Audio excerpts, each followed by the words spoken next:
bogged down. Would that be fair to say? Okay. Right. Okay. Push fast.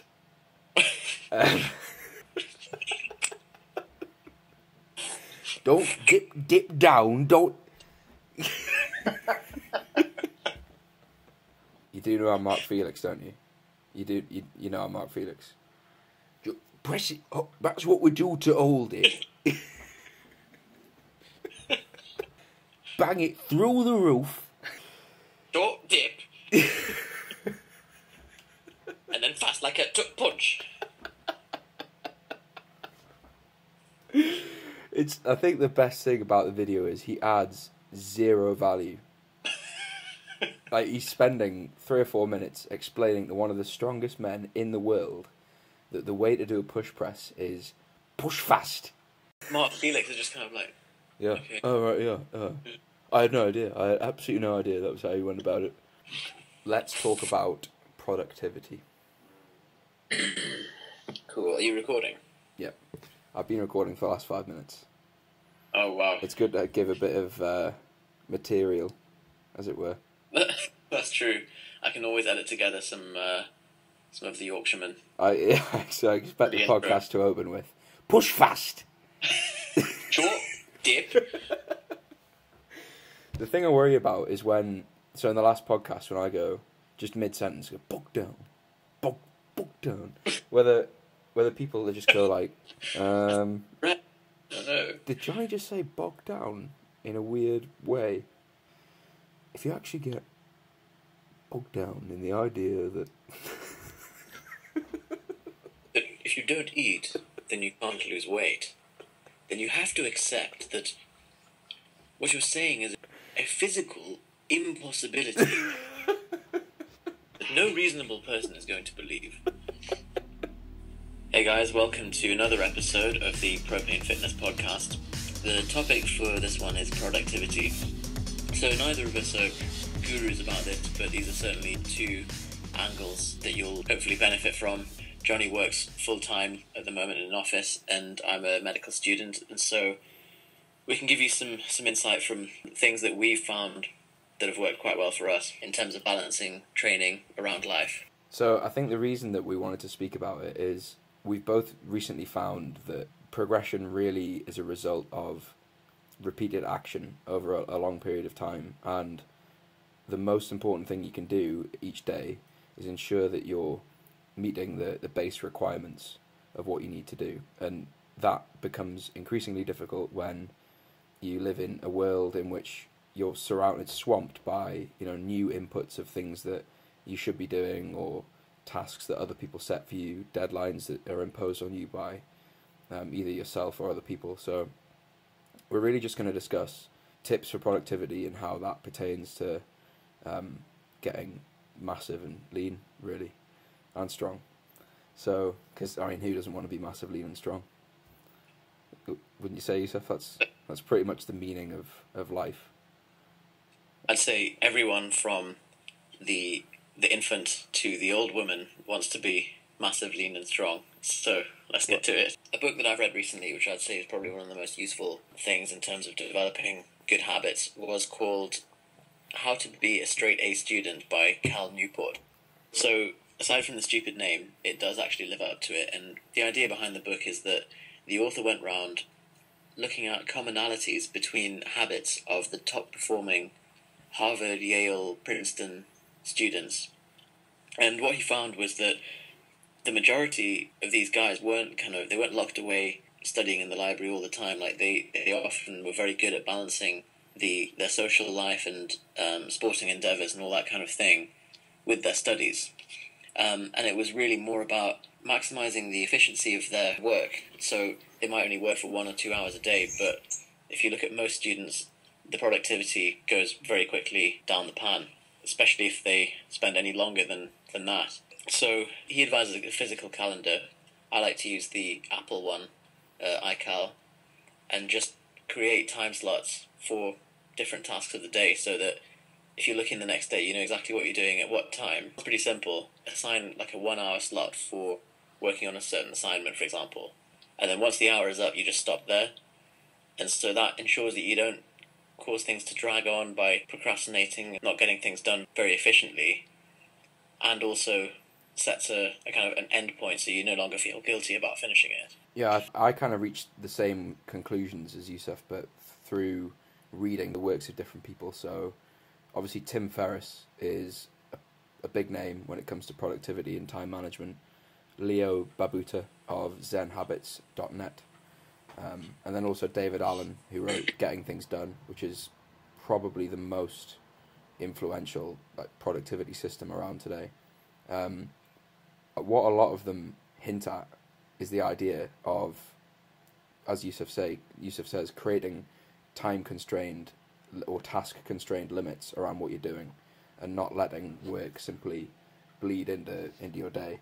And this principle is basically something called Parkinson's law, which is the idea that unless you assign an amount of time for a task, the task will just fill whatever time you allocate to it. So if you sit down at 5 o'clock and say, well, I'm going to revise, or I'm going to work, or do chores, or whatever, if you don't say, I'm going to do this for 90 minutes or 60 minutes, then it could be that by 11 o'clock you are still trying to achieve those things and you're actually no further forward.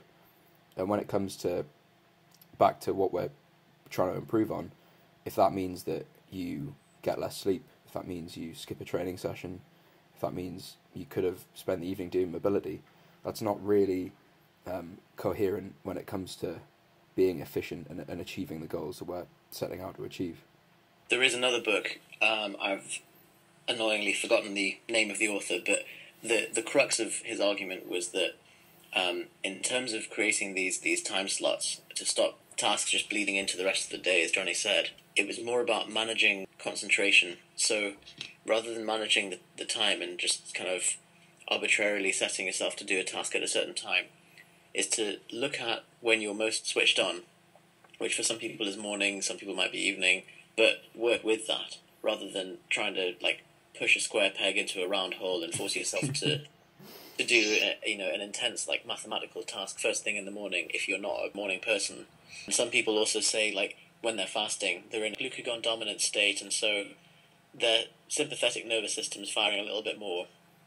They find that they're good at kind of repetitive, monotonous tasks that, things like stats or data processing, but not so good with creative style work that, you might need to be a little bit more relaxed to deal with. So it's also about finding the task and matching it to what you think that your emotional and physiological state will be at different times of the day. Yeah.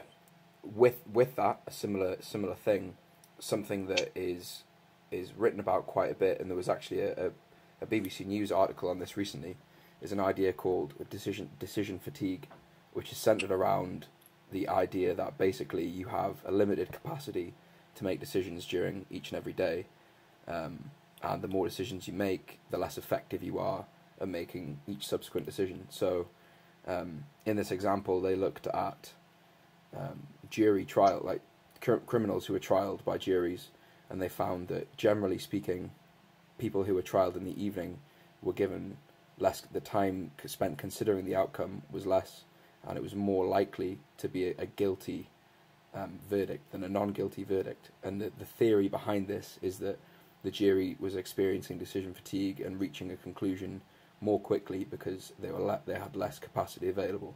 So back to what Yusuf was saying about deciding how you apportion your work during the day, perhaps moving things more towards the start of the day that are very complicated or big important tasks, and then more monotonous things like doing the dishes or folding clothes away towards the end of the day, which require less cognitive input.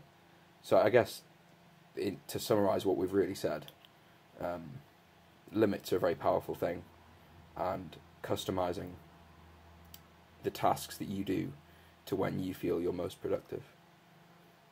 That's really interesting about the jury. If you come back from work and you're tired and pissed off and hungry, don't then start a task that's going to have a real critical impact on the rest of your life. Yeah, if you've had a terrible day at work, don't decide whether somebody should go on death row or not. like, because that's just not fair. Like, do it in the morning. Fair enough, really. There was one concept that Johnny was telling me about recently that I thought was fascinating from the Getting Things Done book. And that was the idea of background stress of tasks. I wonder if you can discuss that for a minute. Sure. So, getting things done is something that I'm trying to implement at the minute. And it really is a thesis of a book. Not really in terms of how long it is, but in terms of, each page discusses quite a complicated concept that is actually involves kind of overhauling your life and how you think and how you process information. But in the book, David Allen centers his idea around how we all have open loops, as it were, in our mind at any one period of time. And an open loop is simply something that at some point in the past we've promised ourselves, either formally or subconsciously, that we're going to complete a certain thing. So maybe that you're walking around your house, you see a nail sticking out the wall that's slightly bent, and you think, oh, I must fix that. You don't maybe make a note of it. You don't actually communicate to anybody that you're planning on doing that. But that task is then logged in your mind as an open loop, and you accumulate these things every day, all the time. Tasks that are either given to you by somebody else, or tasks that you manufacture from the work that you do. And David Allen discusses that the best way to manage these things is by getting them out of your head as soon as possible, by using a to-do list or a notepad.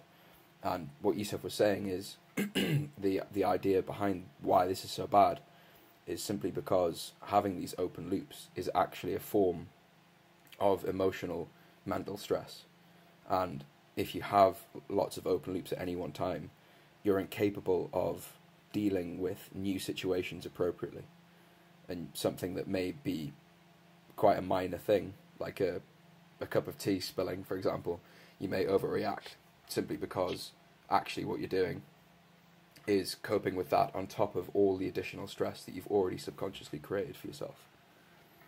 I think we've all experienced that, where you think of something that you need to do, or something that you're annoyed at, whatever it is that causes some kind of emotional hold-up or resistance, and then you forget what it was actually about, but you still hold on to the the emotion itself, and then you're walking around like tensed up or pissed off about something, but you're not sure what it is anymore. Yeah. So I think nipping these things in the bud straight away, whether it means writing it down and offloading it from openly spinning in your head, so that you can action the item rather than just half think about it. I think when something occurs to you that needs to be done, I think you need to log it somewhere that you trust will remind you when it's needed, and then also decide what is the action required for that task. So if let's say, going back to my nail in the wall example, you think, oh, I need to do something about that, but you never actually decide what that is. You never really do anything. You just have a list that says fix nail. So really the list should say, go to the DIY shop, buy the things required to fix the nail, apportion a period of time in my calendar, as Yusuf was saying, to go and fix the nail. And as ridiculous as that may sound, if you have this clear map of there's an issue that I observed, I've attached a task to it, and I've attached a time to it, now I can completely forget about it, because I know that my to-do list or my Mac or my phone on Saturday afternoon will remind me, go to the DIY shop. And that then allows you to then interact with the world with this, to quote, like Bruce Lee in martial arts, have like mind like water, where you respond to situations as is required, rather than dealing with this accumulation of things that you need to do that create this background stress. Cool. One other thing that we did want to cover today was the idea of motivation versus habits. So this goes for training, this goes for a lot of similar approaches. The first wave idea was that you need to get really motivated and amped up, but to get something done. But most things that need to be developed tend to be very long-term, consistent habits that working on the basics for a long period of time. And motivation is very fleeting, and you can't always rely on being super amped up to get in good shape, because, yeah, fine, for a day you're going to be really up for it, but then reality sets in that you're going to have to do a 20-week diet, and you can't rely on the momentum of motivation for just that. So all of the tips that we've covered today are more about developing the consistent habits until it becomes a point where you just do it. You wake up and you brush your teeth. You don't have to get super, get a pep talk to brush your teeth, for example. So myself and Johnny have been pretty much since the 1st of January meditating every morning, even if it's just for 3 minutes, or I'm currently up to 25 minutes in the morning, and the data seems to show that 12 days is the tipping point for maintaining a streak. So if you've done 12 days in a row of meditation, you're very likely to continue up onto the 13th day and onwards. I think what I've learned from habits is that you should begin with the iteration of the habit that is almost laughably easy. So with meditation, for example, I started off with a minute, which there's no research backing that a minute of meditation does anything, and focusing on your breath for 60 seconds feels like the most insignificant task in the world. But I started with that for a week, and then incrementally added time. And what you do by approaching a habit like that is you create what is a new normal for you. So if I sat down, having never meditated before, and said, oh well, Yusuf from Propanefitness, he's great, I want to be like him, which obviously everybody already thinks, but let's say off the back of this podcast you decide you want to be like Yusuf, and so you think, all right, tomorrow morning I'm going to set my phone, set the alarm on my phone, I'm going to meditate for 25 minutes. You'll be really motivated, you'll do it for a couple of days, and then you'll stop. And the reason you'll stop is you're not used to allowing the time in your schedule to consistently get that done. By incrementally adding the task to your day, you create a situation where waking up and meditating is something that you're used to doing. And the only way that you allowed that to happen was by making it easy and simple enough so that it didn't even require willpower to start doing it.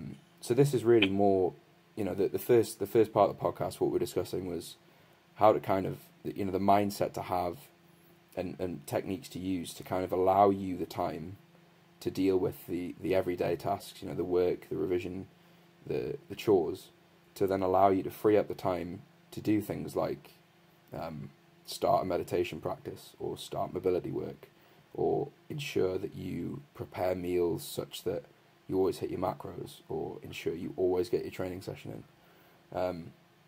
And I think when you consider those things are all really just habits, then you could maybe approach tracking your macros in the same way, or you could maybe approach practicing your squat technique in the same way, or whatever you're trying to achieve. I think the other benefit of starting a task at a level where it's insignificant, so 60 seconds of meditation in the morning, is that because it's insignificant, you really have no excuse to miss it. And if you do wake up and decide to bail on your 60 seconds of meditation, then you are a bell end. And so that's actually a scientific term as well, I think. Yeah, that's it's a clinical term. Yeah. So same with macros, if you start really getting your foot in the door by saying, I'm going to hit my macros today plus or minus 100 grams,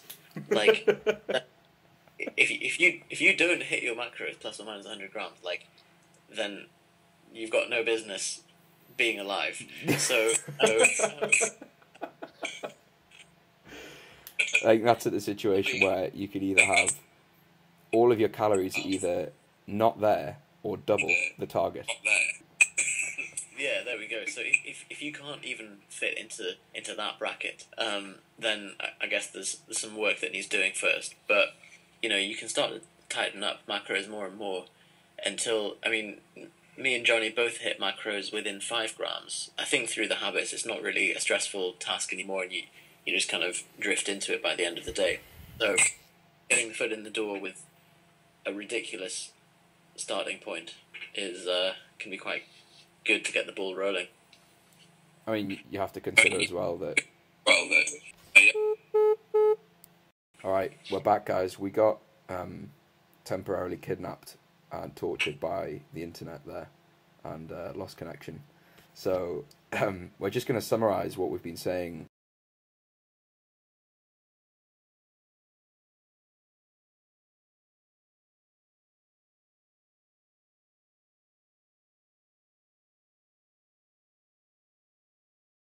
Start and end time, and then when that time comes, just stop doing the task to stop the things bleeding into each other.